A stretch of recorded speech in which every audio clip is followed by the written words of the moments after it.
자, 김희슬 양의 페이스북에 실제로 올라온 질문입니다. 안녕하세요. 저는 국제통상학과 3학년에 재학 중인 문상현이라고 합니다. 증권 쪽 투자 운용 부서에서 일하고 싶은데 채용 시장이 날이 갈수록 좁아지고 있다고 합니다. 어떻게 해야 이 분야에서 일할 수 있을까요? 자격증은 펀드 투자 상담사 하나만 취득한 상태입니다. 네. 라고 질문 주셨습니다. 자, 일단 이분 같은 경우는 진로는 뭐 확실하게 정해 놓았네요. 네네. 근데 굉장히 심플하게 질문을 하셨어요. 이쪽에서 일하려면 어떻게 해야 되나요? 라고 질문하셨는데 신혜사님 방법 좀 알려주시죠. 네. 예, 좀 이 사실 금융 쪽 취업이 여러 예. 가지 정보도 좀 더 많이 좀 필요하고 일반 네. 그 기업들 업종보다는 좀 상담하기 어려운 그런 좀 분야인데 예. 너무 전문 분야고. 너무 그렇죠. 간단히 알려주셔가지고 네. 사실 뭐 세부적인 회사나 직군마다 그런 특성 차이를 알려면 본인 상황에 대해서 좀 알아야 되는데요. 네.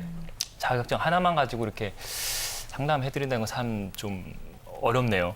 우리가 있을 텐데, 예, 그래도 또 이분을 저 어떠한 상황이라는 가정하에 따뜻한 잔소리는 해주셔야죠, 그래도. 예. 제가 뭐 오해는 하지 마시고 이제 왜냐면 본인 내담자의 본인 상태를 정확히 알지 못한 상태에서 일반적인 답변을 할 때는 굉장히 좀 그 잘못된 이제 맞아요. 조언을 줄 수 있어요. 그런데요. 네네. 네. 거시적인 부분만 좀 말씀드릴게요. 금융 쪽 특히 증권 투자업은 굉장히 시장의 영향을 좀 많이 받는 채용 동향 자체가 뭐 해 단위로 이렇게 좀 변화할 수도 있고 채용을 많이 하기도 하다가 또 갑자기 안 할 수도 있는 그런 좀 변화가 심한 쪽입니다. 그렇기 때문에 주식 시장이나 또 증권 투자업계 동향 파악부터 좀 취업 전략을 준비하시는 게 좋을 것 같아요.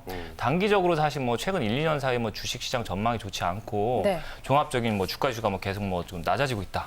그런 상태는 사실 증권회사에서 뭐 이렇게 신입사원 채용 자체를 많이 안 할 수가 있기 때문에 네. 또 실제적인 또 본인 최근 취업 정보를 얻어본 결과 채용 기회가 많지 않다. 주식 시장도 지금 하락세가 전혀 예측되지 않는다. 맞아요. 그런 상황일 때는 그냥 무턱대고 또 그냥 투자 업종만 기다리지 말고 좀 뭐 증권 대신 금융 쪽에서 은행이나 사실 은행 같은 경우는 요즘에 뭐 방카슈랑스 사업도 하고 여러 가지 또 펀드도 팔고 하기 때문에 네. 투자에 관심 있는 친구들 지원해도 좋아하는 부분이 있거든요. 네. 또 뭐 보험 업종에서 또 유사한 또 역할을 또 할 수도 있기 때문에 그런 좀 다변화 전략을 좀 가져가시는 게 네. 기본적으로 좀 필요할 것 같습니다. 맞아요. 전략이 이제 하나보다는 두 개, 세 개일 때 더 이제 그쵸. 성공 확률이 더 높아질 수가 있겠죠. 네. 자, 그렇다면 이재현 대표님께서는 또 어떤 따뜻한 잔소리 해주실 수 있을까요? 네, 이분이 지금 이쪽에 준비를 하시는 거에 있어서 어느 정도의 준비 기간을 잡고 있는지가 사실은 저는 되게 중요하다고 생각을 해요. 네. 예를 들어서 한 6개월에서 1년 정도 내가 더 준비해서 좀 만들어 보고 싶은 생각이 있다. 그 정도의 여유가 있다. 시간적인. 그렇다면은 뭐 많이들 준비하고 있는 금융 3종 세트 그리고 투자 자산 운용사 이런 자격증 취득을 하는 게 아무래도 훨씬 더 유리해지는 부분이 분명히 있고요. 네. 그런데 시간적인 여유가 별로 없다라고 하면 이사님께서 얘기해 주신 어떤 다른 쪽 부분도 같이 좀 다변화의 어떤 전략을 추진하는 게 분명히 이점이 있고요. 네. 또 하나 사실 금융 쪽은 굉장히 이미지 메이킹적인 부분들이 또 중요한 부분이 있습니다. 네. 증권사는 더더욱 그런 부분이 있어서 어떤 비주얼적인 것도 좀 관리를 지금부터 좀 열심히 해주셨으면 좋겠고요. 또 하나 시간이 별로 없다면 이런 어떤 스펙적인 거를 올리는 거 외에도 심리적인 거 무슨 얘기냐면 그 기업 여러 가지 증권사들이 있잖아요. 뭐 대신, 신영, 뭐 신한 이렇게 있을 텐데 그 중에서 다 이렇게 문어발식으로 하지 마시고 딱 하나를 찍어서 네. 거기에 맞는 애사심을 드러낼 수 있는 것을 좀 경험적인 걸 준비를 해주시는 것도 사실은 사이드를 좀 공략할 수 있는 부분이 네. 있습니다. 그래서 심리적으로 감동을 할 수 있는 포인트를 만들어 보시는 것도 저는 좀 추천을 해드리도록 할게요. 그래요. 그렇군요. 역시 예. 상담계의 샛별 다우시네요.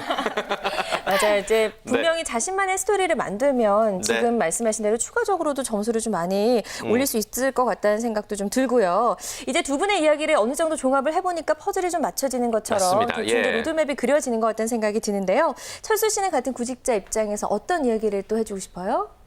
네, 사실 이 구직자들 사이에서도 금융권은 굉장히 선호하지만 또 이런 투자 운영 부서나 이런 본사 부서에 가는 거는 굉장히 어렵다고 다들 알고 있거든요. 네. 그래서 뭐 제 주변에도 뭐 금융권 영업 쪽, 금융권에 종사하는 친구들이 많은데요. 네. 대부분이 다 영업 쪽에 이제 종사를 하고 있어요. 근데 뭐 그 친구들 얘기를 들어보면은 뭐 투자 운영 부서에 가려면은 물론 학벌이나 뭐 전공이 굉장히 중요하다.